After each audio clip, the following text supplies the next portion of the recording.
Hey guys, Michael here. Welcome back to another Apps Every Day, and today we're taking a look at 𝗚𝗚𝗨𝗙𝗙.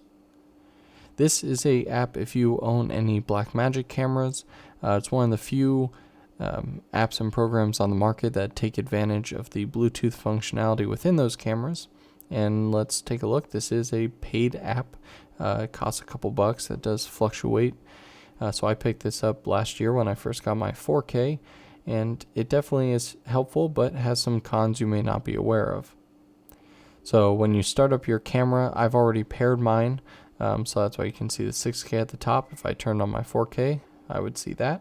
So I just tap on it and hit connect. Take a couple seconds to connect here. And then as soon as it does, you're loaded into this screen right here.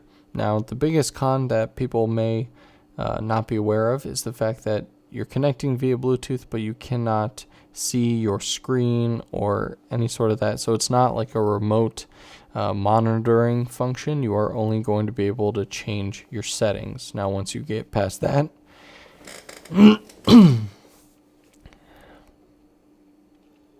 once you have the proper expectations for that, the app is quite useful.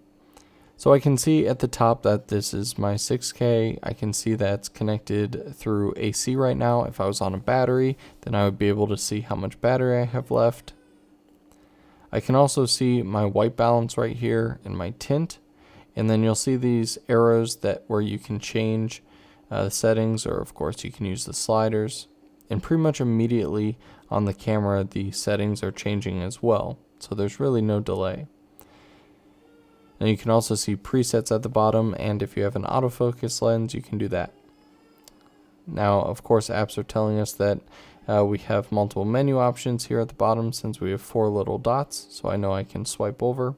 Here I have my frame rate options. I'm in overdrive or overspeed, whatever it's called, to get to 50 FPS. So again, just like anything else, I can change the slider, can turn that oversample. I can also change my shutter speed. I was filming some action before, so that's why I was at 90.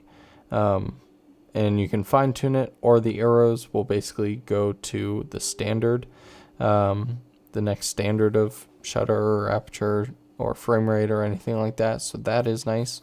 And then of course you can change your ISO to whatever the available ones are. Next, you have all of your frame guides, your zebras, focus assist, how much you want those little red or blue or whatever your focus color is set to. You can also turn on grids or the little dots. And on the final screen, you have your actual codecs and quality. So this is where you're going to choose if you want BRAW, ProRes, what the bitrate and quality options are, as well as your resolutions. And you can even turn on window mode. Now at the bottom you can also see some of your recording options. So right now I don't have an SSD plugged in. If I do that right now, plug that in, then we can see it take a second, and card number 2 is now recognized. It tells me how many minutes I have left in the current codec and frame rate and all those settings that I've chosen. Now I can start and stop recording right from here, which is nice. So I can hit that button right there, and we can see that the time code starts to go up.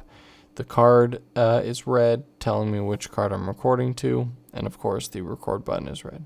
And I can stop it right from here as well. And lastly, on the bottom right, we have a little clapboard. Since the Blackmagic cameras save clapboard type metadata built in, which is really cool. This would be great for like a first AD or something, or maybe script supervisor, or even probably second AC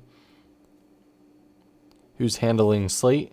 They can go in and basically designate the scene number, what take, what sort of shot it is, and then you can even say good take, last clip.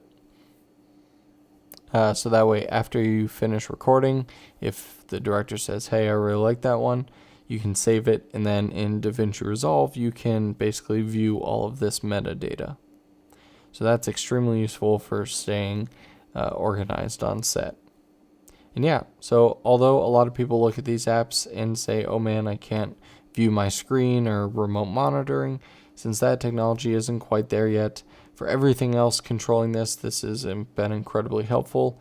I just filmed an underwater scene last night, and I couldn't really touch the back of my camera since it was in a housing, and so I was able to use this on my phone to change all the settings very quickly. It's reliable, as long as you stay within Bluetooth range, which is, around 30 feet or so. And yeah, don't forget to leave a comment down below on an app you think I should check out next. And don't forget to come back tomorrow for another Apps Every Day.